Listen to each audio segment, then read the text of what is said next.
Yang pertama, mulia sembah Raja mulia, bagi Yesus segala hormat, sembah, puji dan seterusnya.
Mari kita menyambut berkat dan anugerah Tuhan dengan memuji dan memuliakan nama Tuhan dari Kidung Jemaat nomor 18 ayat yang ketiga.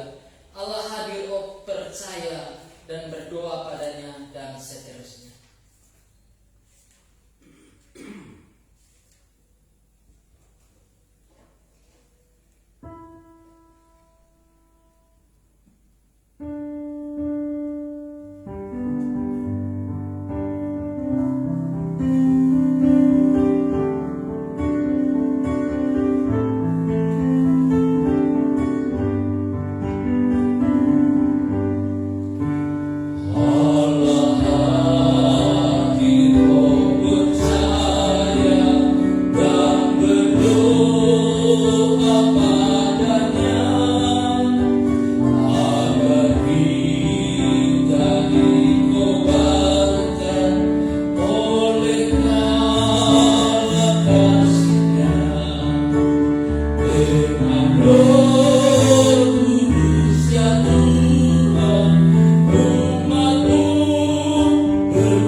Dan hukum yang kedua yang sama dengan itu ialah kasihlah sesama manusia seperti dirimu sendiri.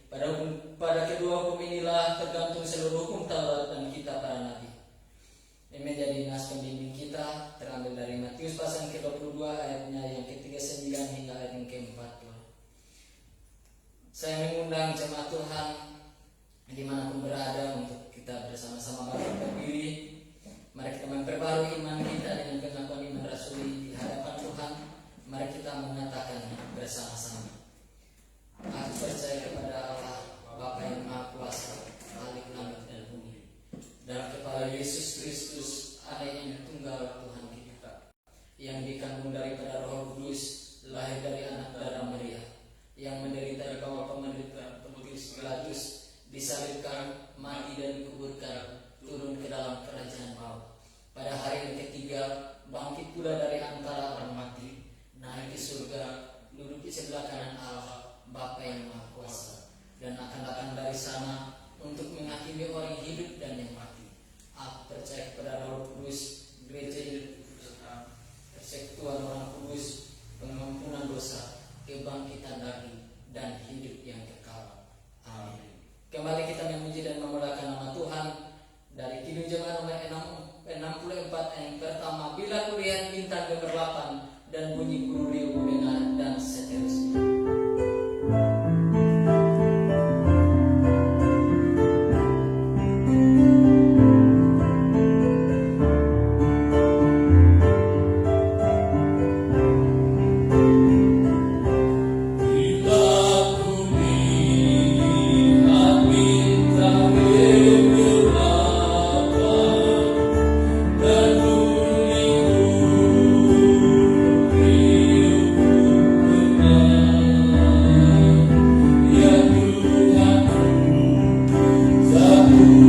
hidupnya setiap hari selalu melakukan hal-hal yang tidak berkenan di hati Tuhan.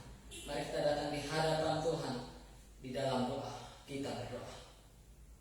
Ya Tuhan dan Allah kami, kembali kami bersyukur ya Tuhan pada kesempatan kedua kali Engkau masih memberikan kepada kami, di mana kami boleh datang di hadapan Tuhan, di mana kami boleh datang menyembah Tuhan, di mana kami boleh datang memuliakan Tuhan. Dan dengan itu ya Tuhan, itu adalah sebuah anugerah dalam hidup kami.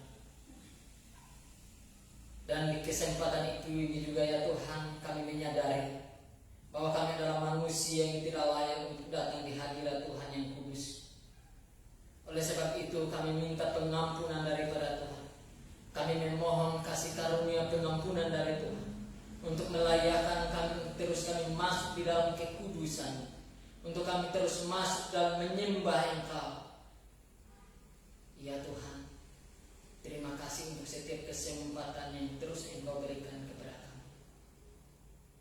Kami menyadari bahwa kami adalah manusia yang lemah, manusia yang berdosa. Oleh sebab itu ya Tuhan, Engkau boleh mengampuni setiap kami, agar kami layak untuk datang di hadapan hadirat. Terima kasih ya Tuhan. Inilah doa kami, hanya di dalam nama Tuhan kami Yesus Kristus, yang adalah Tuhan dan Juru Selamat kami berdoa. Amin. Kita kembali memuji dan memuliakan nama Tuhan, bersyukur atas pengampunan daripada Tuhan. Dari Kejadian nomor 34 ayat yang ketiga, darahnya sumber hayat, maka aku dibasuh di dalamnya, dan seterusnya.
Kembali lagi kami di hadapan-Mu ya Tuhan kami, atas kesempatan yang Engkau berikan kepada kami, di mana kami datang di hadapan pada saat ini. Kami telah memuji dan memuliakan nama Tuhan, dan atas kelayakan daripada Tuhan kami boleh datang menyembah Engkau di dalam hadirat. Dan di tengah-tengah ini juga ya Tuhan, kami rindu untuk dilawat oleh kebenaran firman. Sebelum kami membaca dan merenungkannya, kami mohon kuat kuasa Roh Kudus Tuhan untuk memimpin setiap pikiran dan hati kami, sehingga ketika kami membacanya dan merenungkannya, berikan kekuatan kepada kami untuk melakukan firman, untuk menghidupkan firman dalam kehidupan kami hari lepas hari.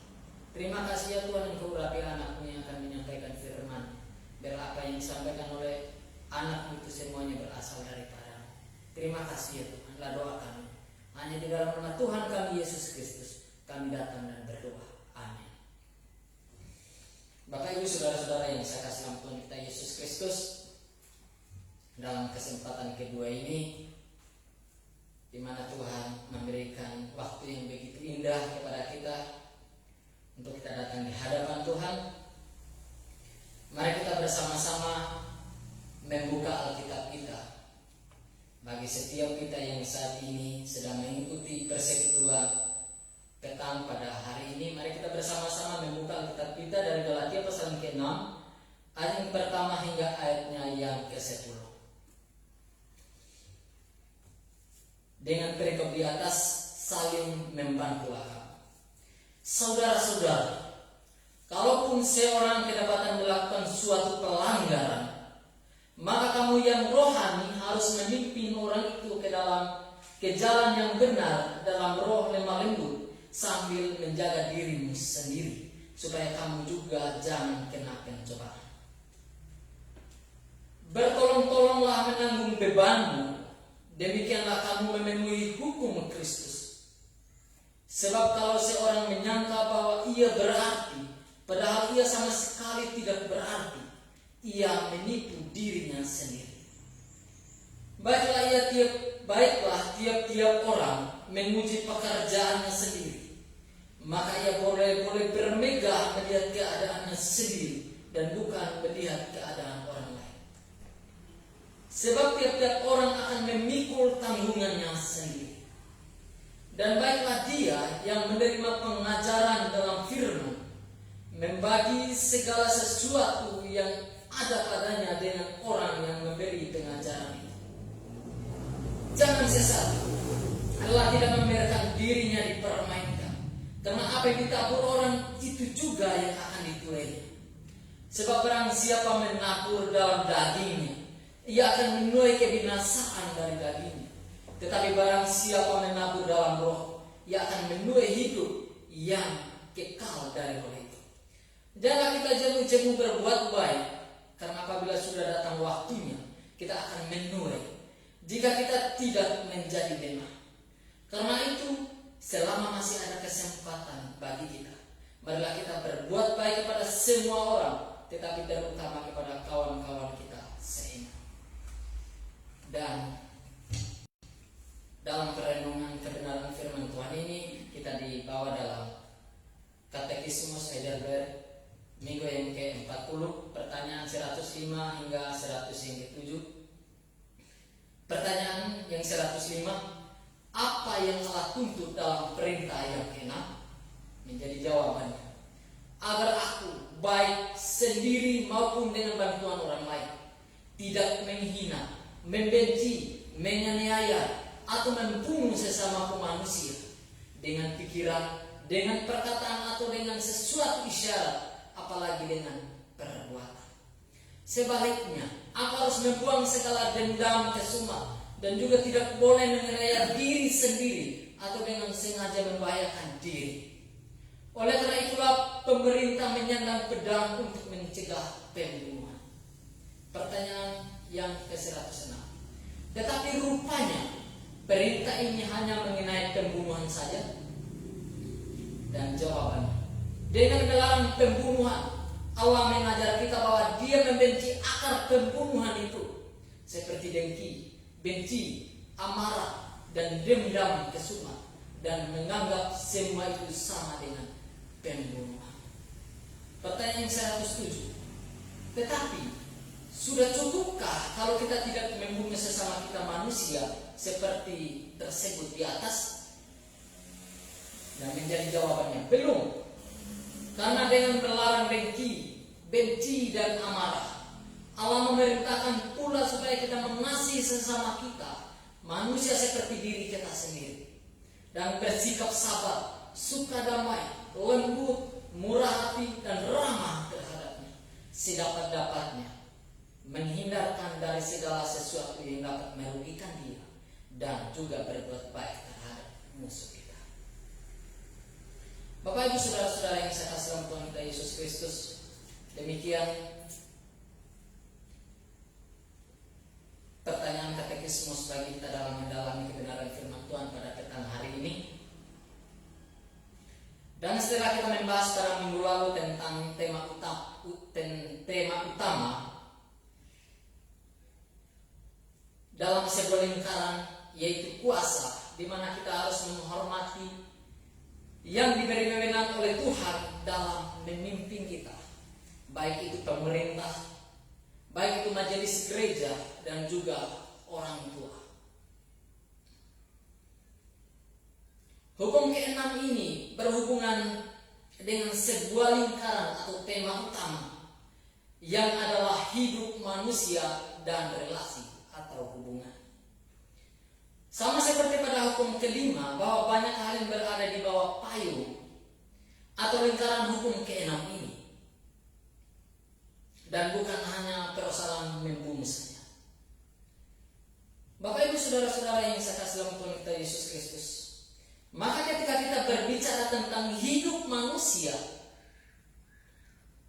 dan relasi atau hidup kita dan sesama kita, bukan saja persoalan tentang kita membunuh, tetapi ada juga, yaitu begitu banyak seperti kebencian, amarah, melecehkan sesama, keinginan balas dendam, cemburu dan iri hati, bunuh diri, aborsi, membahayakan diri dengan cara mabuk-mabukan, konsumsi narkoba, dan lain-lain. Dan Allah mengambil aspek yang paling mendasar dari lingkaran itu adalah membunuh. Jadi Bapak Ibu saudara-saudara yang saya kasih dalam Tuhan kita Yesus Kristus, yang menjadi judul kita dalam renungan firman Tuhan pada petang hari ini adalah menjaga hidup kita dan sesama kita. Kita biasanya membedakan perbedaan atau membuat perbedaan antara dua dimensi dalam kehidupan ini. Yang pertama adalah dimensi jasmani, dan yang kedua adalah dimensi rohani. Dimensi hidup jasmani itu berkaitan dengan kehidupan fisik atau raga, sedangkan kehidupan rohani itu berkaitan dengan kehidupan jiwa atau roh. Ketika manusia diciptakan dengan dua dimensi ini, yaitu jasmani dan rohani, maka Allah juga di situ tercipta dimensi relasi atau hubungan dalam kehidupan manusia dan juga antara manusia dengan Allah dan manusia dengan sesamanya. Bapak Ibu saudara-saudara yang saya kasih dalam Tuhan Yesus Kristus, hal ini berkaitan dengan hidup yang kita miliki dalam hubungan kita dengan Tuhan dan dengan sesama kita manusia. Ketika kita melihat Allah menciptakan manusia, Dia menciptakan hubungan antara dirinya dengan manusia atau hubungan antara Allah dengan kita. Dan ketika Allah menciptakan Hawa, Dia menciptakan sebuah hubungan yang baru, yaitu hubungan antara suami dan istri. Ketika Tuhan memberkati Adam dan Hawa dengan seorang anak, kembali Allah menciptakan sebuah hubungan baru, yaitu hubungan antara orang tua dan anak. Dan ketika Allah memberikan Adam dan Hawa anak yang kedua, kembali hubungan yang baru tercipta, yaitu hubungan persaudaraan antara kakak dan adik. Jadi Bapak Ibu saudara-saudara, ketika kita terus menelusuri hal ini, maka kita akan menemukan hubungan-hubungan baru yang muncul. Dan dengan uren-uren atau hubungan-hubungan yang tadi menunjukkan kepada kita bahwa bersama dengan penciptaan kehidupan jasmani dan rohani juga tercipta kehidupan relasi atau hubungan. Bapak Ibu saudara-saudara yang saya kasih dalam Tuhan kita Yesus Kristus, Yesus Kristus berbicara tentang kehidupan relasi ini ketika Dia menjelaskan bahwa hidup yang kekal itu adalah mengenal Allah. Artinya mengenal Allah dalam sebuah hubungan yang intim, seperti layaknya suami istri yang saling mengenal satu dengan yang lain. Di dalam Yohanes yang ke-17 ayat yang ketiga. Dan juga Paulus berbicara tentang dimensi relasi ini ketika dia menjelaskan tentang kematian yang kekal sebagai keterpisahan selamanya dari hadirat Allah. 2 2 Tesalonika 1 ayat yang ke-9. Jadi Bapak Ibu saudara-saudara yang saya kasih dalam Tuhan kita Yesus Kristus, dalam hukum yang ke-6 ini, dimensi kehidupan relasi adalah pusatnya, sehingga Allah melarang segala sesuatu yang bisa menyebabkan rusaknya hubungan antara Allah dengan manusia dan hubungan antara manusia dengan sesamanya. Dalam kesempatan ini mari kita melihat 2 hal penting dalam hidup kita, yaitu hubungan yang pertama, hubungan manusia dengan Allah. Pada saat penciptaan, Allah menempatkan manusia dalam sebuah hubungan yang istimewa dengan dirinya. Allah menjadikan manusia sebagai wakil atau dutanya di atas bumi. Manusia harus mampu memerintahkan seluruh ciptaan atas nama Allah. Dan dalam memerintah alam semesta ini, manusia harus mencerminkan kekudusan Allah. Manusia diharuskan bertindak seperti Allah, berpikir seperti layaknya Allah, dan berbicara sama seperti Allah juga. Inilah tujuan mengapa Allah menciptakan manusia seturut gambar dan rupa Allah. Dan Bapak Ibu saudara-saudara yang saya kasih dalam Tuhan kita Yesus Kristus, berdasarkan hal ini, kita bisa memahami bahwa kehidupan manusia tidak bisa dipisahkan dengan tugas dan mandatnya yang mulia itu. Hidupnya bukan miliknya. Artinya manusia telah menerima hidup dari Allah agar dia mampu memenuhi tugas dan mandat yang telah diberikan oleh Allah. Dan dia tidak boleh melakukan apapun yang menghambat dia dalam menunaikan tugas dan mandat tersebut dengan cara apapun. Jadi manusia tidak boleh mengakhiri hidupnya. Terkadang manusia putus asa. Terkadang manusia mengalami sebuah kebimbangan dalam hidupnya. Terkadang manusia mengalami kesulitan hidup, seolah-olah tidak ada harapan baginya untuk hidup, sehingga dia tidak memiliki sukacita untuk hidup. Dan satu-satunya jalan yang dia tempuh adalah bunuh diri. Ada pula orang yang menggunakan obat-obat agar dia cepat mati, dan dengan alasan karena terus-menerus menderita oleh penyakit atau alasan-alasan yang lain. Jadi Bapak Ibu saudara-saudara yang saya kasih dalam Tuhan kita Yesus Kristus, perlu kita ketahui bahwa dengan mengakhiri hidup kita, manusia telah melepaskan mandatnya yang mulia itu. Dia mengakhiri hubungannya dengan Allah sebagai duta atau wakil Allah di bumi. Tetapi manusia sama sekali tidak mempunyai hak untuk mengakhiri hubungan ini. Manusia tidak memiliki wewenang untuk lari meninggalkan mandat yang telah diberikan kepadanya. Manusia harus setia menunaikan mandat yang Allah telah berikan sampai Allah membebaskan dia dari mandat tersebut. Artinya bahwa manusia tidak memiliki hak untuk bunuh diri dengan cara apapun, kecuali Tuhan yang memanggil dia.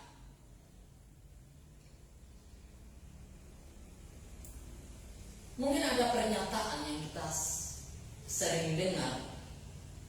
Mungkin ada pernyataan, ya mungkin itu cara Tuhan dalam memanggil orang tersebut, yaitu dengan cara bunuh diri.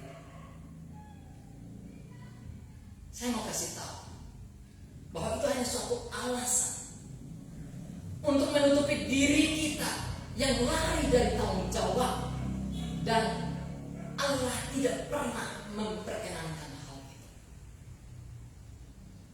Jadi Bapak Ibu saudara-saudara yang saya kasih dalam Tuhan kita Yesus Kristus, ketika kita mengalami penderitaan, kekecewaan, kesulitan, sengsara, dan berbagai macam kesulitan yang kita alami dalam hidup kita, bukanlah satu-satunya jalan untuk kita bisa menyelesaikan hal itu dengan bunuh diri. Tetapi kita harus menyadari bahwa ketika Allah memberikan mandat yang mulia itu kepada kita, maka percayalah, Dia juga yang akan memberikan kekuatan dan jalan keluar dalam menjalankan tugas tersebut. Sehingga Bapak Ibu Saudara-saudara yang saya kasih dalam Tuhan kita Yesus Kristus, jadi intinya bukanlah bunuh diri yang harus kita temui, tetapi temuilah Dia yang memberikan mandat yang mulia itu. Selain menjaga hidup sendiri, manusia juga harus menjaga agar dia tidak membahayakan diri sesamanya manusia.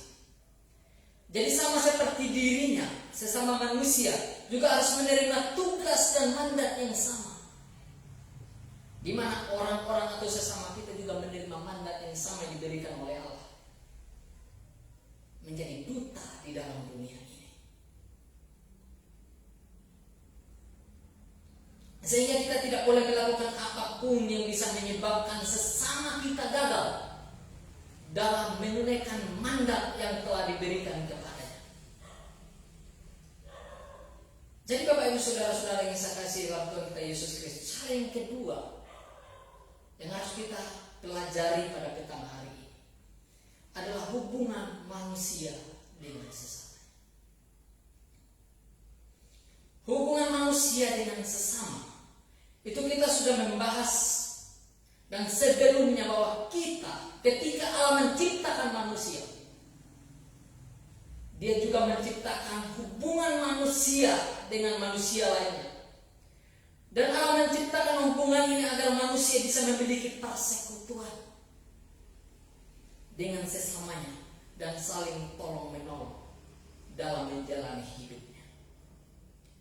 Jadi Bapak Ibu Saudara-saudara yang saya kasih dalam Tuhan kita Yesus Kristus, di dalam hukum ke-6 ini Allah mengajarkan kita agar kita menjadi penjaga sesama kita, di mana Allah melarang segala hal yang bisa menghancurkan terwujudnya hubungan antara manusia dengan sesamanya. Namun karena kejatuhan manusia di dalam dosa, sifat rohani kita menjadi rusak, sehingga manusia membawa kehancuran bagi kehidupan relasi kita dengan sesama kita. Yang pertama, manusia menjadi egois dan mementingkan diri sendiri. Manusia hanya mencari keuntungan bagi dirinya sendiri, tetapi bukan kebaikan bagi sesamanya. Sifat manusia yang penuh dengan dosa ini membuat manusia menjadi iri hati. Dan iri hati adalah perasaan di mana kita tidak suka atau kebencian terhadap seseorang karena orang tersebut memiliki sesuatu yang kita inginkan. Dan orang yang iri hati kepada sesamanya adalah orang yang tidak pernah merasakan sebuah kebahagiaan. Orang yang tidak ingin melakukan sesuatu untuk kebaikan bagi sesamanya. Jadi Bapak Ibu Saudara-saudara yang saya kasih dalam Tuhan kita Yesus Kristus, jika perasaan iri hati ini terus menerus dipelihara, maka puncaknya bisa berujung pada pembunuhan.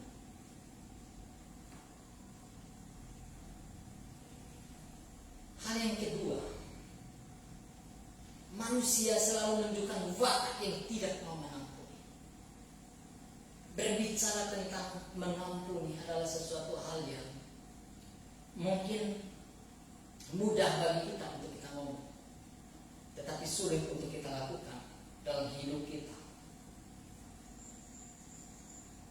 Karena banyak orang yang tidak mampu untuk mengampuni sesamanya.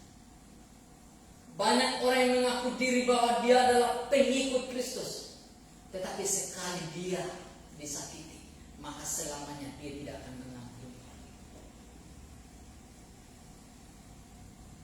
Jadi manusia selalu cenderung untuk balas dendam dan menginginkan agar orang lain juga merasakan hal yang sama. Atau kalau boleh, itu lebih berat dari yang kita rasakan.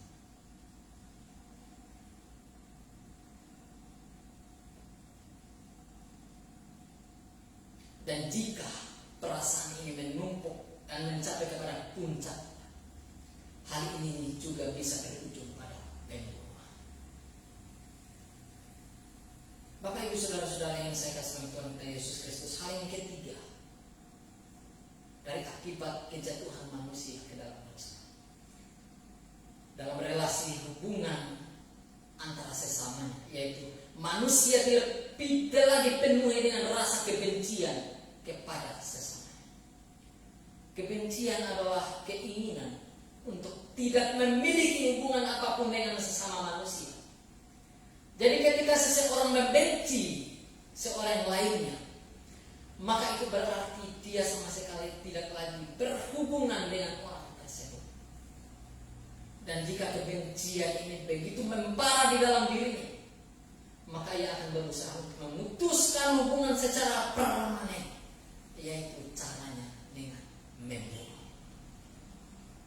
Dengan itu kita bisa menyimpulkan bahwa antara kebencian dan pembunuhan memiliki hubungan yang sangat erat. Di mana kebencian adalah keinginan untuk mengakhiri persekutuan atau segala bentuk relasi dengan sesama manusia untuk sementara. Dan pembunuhan adalah tindakan diambil untuk mengakhiri persekutuan atau segala bentuk relasi dengan sesama manusia secara permanen. Jadi Bapak Ibu saudara-saudara yang saya kasih dalam Tuhan kita Yesus Kristus. Jadi jika bergantung pada sifat ilmiahnya kita atau sifat manusia yang pada dasarnya, maka tidak ada seorang manusia yang bisa taat kepada hukum keenam ini. Karena dimensi kehidupan rohani manusia sudah rusak oleh dosa. Dan manusia juga berusaha menghancurkan Allah, tetapi sayangnya manusia tidak bisa untuk melakukannya. Manusia tidak mampu untuk menghancurkan Allah. Dan karena manusia tidak mampu menghancurkan Allah, maka manusia akan melakukan apapun untuk menghancurkan kehormatan dan reputasi dari Allah. Manusia akan melakukan apapun untuk menghancurkan penciptaan Allah. Dan manusia akan berusaha untuk menghancurkan umat Allah. Jadi kebencian yang timbul dalam hati manusia ini terlihat dengan jelas di dalam diri orang-orang yang berdiri di depan istana Pilatus dan menyerukan agar anak Allah yang tunggal, yaitu Yesus Kristus, harus disalibkan. Kristus turun ke bumi untuk melakukan pelunasan dosa kita, yaitu yang melawan hukum keenam ini. Sehingga di dalam Kristus melalui Roh Kudus sekarang kita mengaku akan hubungan antara Allah dengan kita. Dan kita mampu menghormati hidup jasmani yang Allah telah berikan kepada kita sebagai duta Allah. Jadi Bapak Ibu saudara-saudara, bersyukur atas hidup ini yang masih Tuhan berikan. Adalah suatu kehormatan di mana kita harus menghormati Allah sebagai pencipta. Namun ketika kita mengambil untuk membunuh diri, maka dari situ kita sedang tidak pernah menghormati Allah. Mungkin karena kita putus pacar, kita putus asa, langsung lompat dari jembatan liba yang tinggi, mati langsung. Mungkin karena perselisihan antara kita dan orang tua, sehingga seolah-olah kita memandang bahwa orang tua kita begitu jahat, sehingga kita mengambil langkah untuk bunuh diri. Mungkin karena kesulitan-kesulitan yang ada dalam hidup kita membuat kita putus asa, sehingga kita mengambil cara untuk bunuh diri. Dan hal ini tidak pernah dibenarkan oleh Allah. Oleh sebab itu Bapak Ibu Saudara-saudara yang saya kasihkan Tuhan kita Yesus Kristus, karena Roh Kudus, kita sekarang bisa memiliki keinginan untuk membina dan memelihara hubungan kita dengan sesama kita manusia, bahkan dengan mereka yang telah menyakiti kita. Dan karena Roh Kudus, kita bisa menyadari bahwa diri kita adalah anugerah yang telah diberikan oleh Tuhan kepada kita, untuk kita syukuri di hadapan Tuhan. Karena Roh Kudus pula, kita juga memiliki keinginan untuk melakukan apa saja yang kita mampu lakukan untuk mendatangkan kebaikan bagi sesama kita. Dan menjadi kesimpulan bagi kita pada petang ini adalah ketika kita masih memiliki keinginan untuk bunuh diri, mari kita lihat seberapa berharganya kita di mata Tuhan, sehingga Dia menjadikan kita sebagai dutanya. Dan jika kita masih memiliki rasa iri kepada sesama kita, lihatlah kepada rencana Tuhan bahwa mereka adalah mitra kita, partner kita dalam melakukan mandat dari Allah. Dan ketika kita memiliki rasa benci kepada sesama kita, lihatlah kepada Allah yang berhak untuk membalas dan bukan diri kita.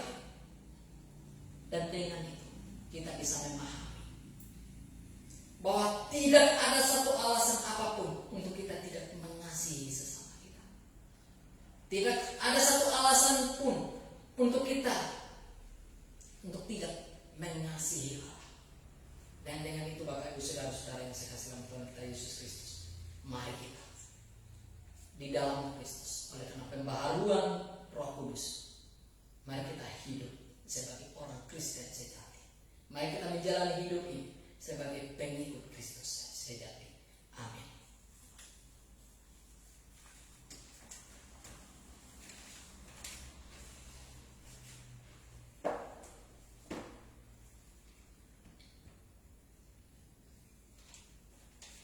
Mari kita kembali memuji dan memuliakan nama Tuhan, sekaligus dengan memberikan persembahan kita sebagai ucapan syukur kita di hadapan Tuhan. Mari kita memuji dan memuliakan nama Tuhan dari Kidung Jemaat nomor 19 ayat 1 hingga ayat yang ketiga. Tuhanku Yesus, Raja alam raya, Allah dan manusia, dan seterusnya.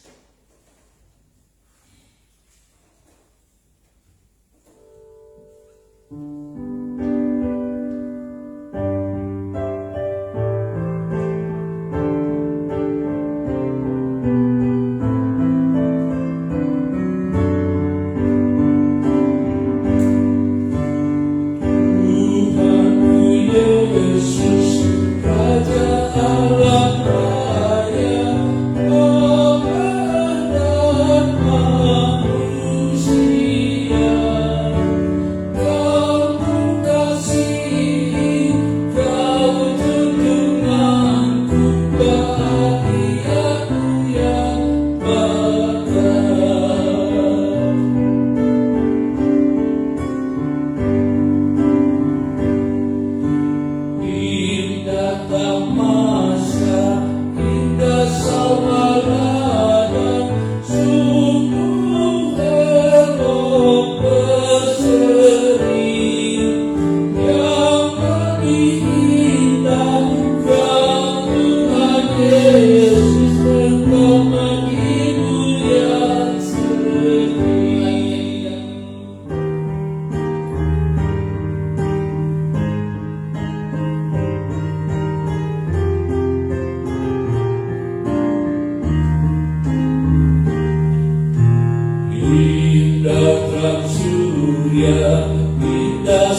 Segala puji dan syukur kami panjatkan di hadapan-Mu ya Tuhan kami. Kami sangat bersyukur untuk setiap kehidupan masih Engkau berikan kepada kami, di mana kami boleh menjalani hidup ini karena tuntunan daripada Tuhan. Kami percaya Tuhan bahwa Engkau ada dalam setiap liku-liku kehidupan kami, bahwa Engkau ada di sana untuk memberikan kepada kami damai sejahtera, memberikan sebuah kehidupan yang pasti bagi kami. Dan dalam menjalani hidup ini, kami memiliki sukacita yang abadi yang daripada Tuhan. Terima kasih ya Tuhan untuk kebenaran firman yang mengingatkan kami, agar kami lebih menghargai hidup ini, agar kami lebih mengasihi sesama kami dan mengasihi Engkau. Berikan kekuatan kepada kami ya Tuhan, untuk menghidupkan firman-Mu dalam kehidupan kami, sehingga kami menjadi pelaku-pelaku daripada firman. Terima kasih ya Tuhan, firman yang begitu indah bagi kami. Dan pada kesempatan ini ya Tuhan, kami datang di hadapan Tuhan. Kami menyadari bahwa kami adalah manusia yang sangat membutuhkan pertolongan daripada Tuhan.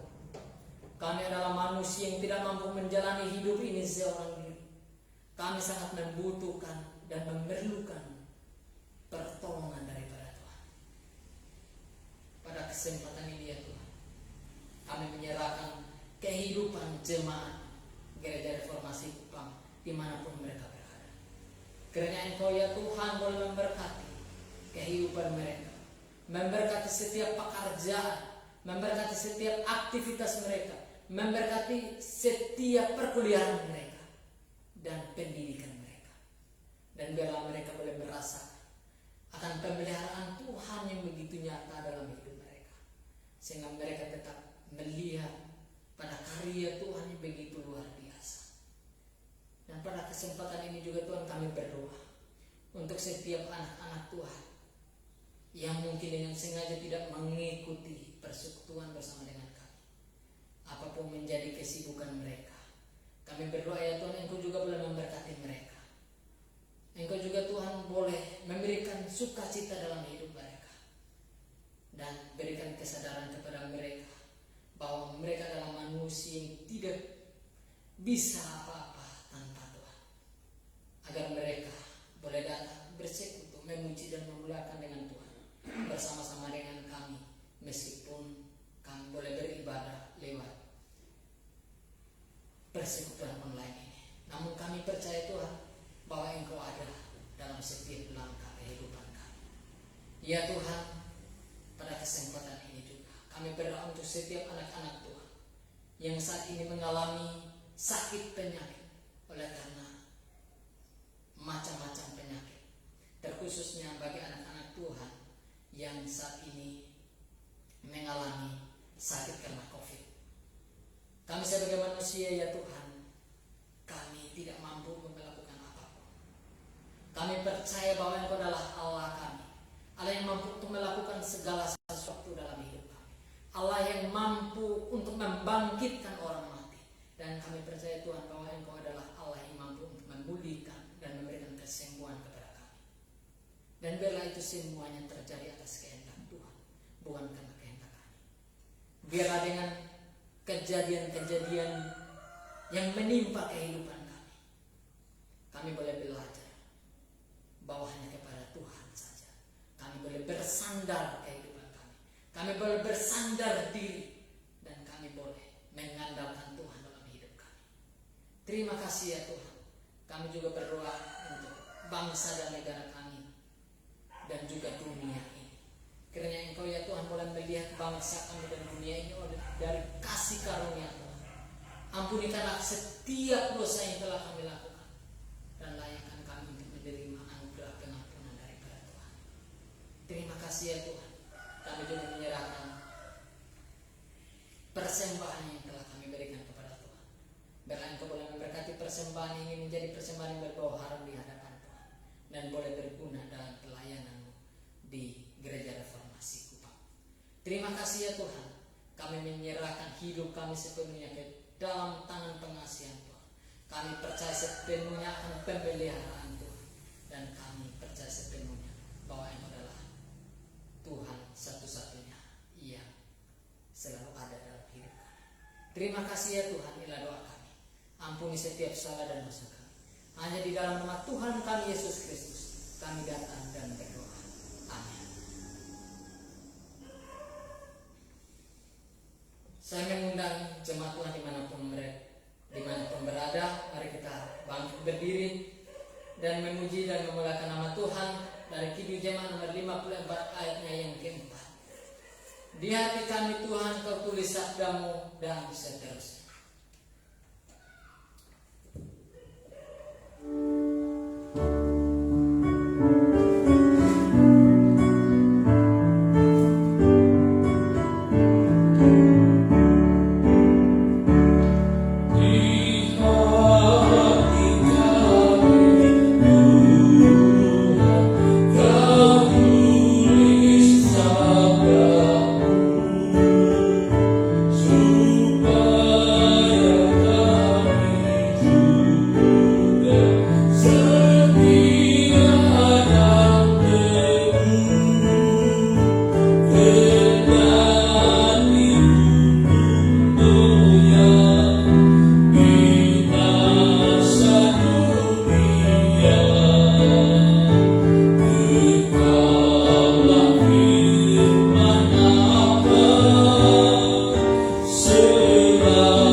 Tuhan memberkati engkau dan melindungi engkau.